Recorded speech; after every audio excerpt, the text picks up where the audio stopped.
So first என்ன பண்ணோம் அப்படின்னா, வெவ்வேறு கலரில் டோ ரெடி பண்ணுறதுக்காக நம்ம கேரட்டை போட்டு அரைச்சிக்கிட்டோம். கேரட்டை தொடர்ந்து பாலக் எடுத்து வச்சுருந்தோம்ல, பாலக்கை தண்ணி போட்டு நல்லா வேக வச்சோம். அதையும் அரைச்சிக்கிட்டோம். அதுக்கப்புறம் பீட்ரூட்டை போட்டு பீட்ரூட்டையும் அரைச்சிக்கிட்டோம்.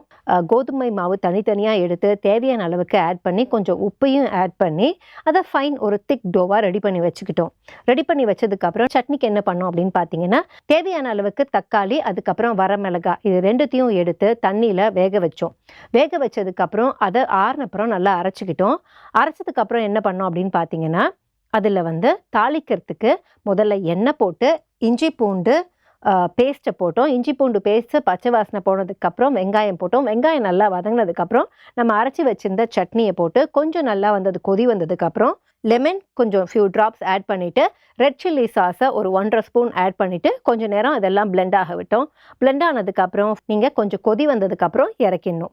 அதுக்கப்புறம் நம்ம இங்கே ரெடி பண்ணி வச்சிருந்த டோவை எப்படி ரோல் பண்ணோம் அப்படிங்கிறத பார்த்தீங்க. மோமோஸ்க்கு ரோல் பண்ணதுக்கப்புறம் நம்ம ரெடி பண்ணியிருந்த ஸ்டஃப்பை அதில் எப்படி வச்சோம் அப்படிங்கிறத பார்த்தீங்க. வச்சதை எப்படி லாக் பண்ணணுமோ லாக் பண்ணதுக்கப்புறம் நம்ம இட்லி குக்கர் வச்சு நல்லா தண்ணி காஞ்சதும் இந்த தட்டில் கொஞ்சம் எண்ணெயை தடவிட்டு அதுக்கப்புறம் நம்ம வெவ்வேறு ஷேப்பில் பண்ணியிருந்ததை அப்படியே வச்சு நல்லா வேக வச்சு எடுத்துட்டீங்க அப்படின்னா மோமோஸ் வித் இந்த பியூட்டிஃபுல் சட்னி இஸ் ரெடி.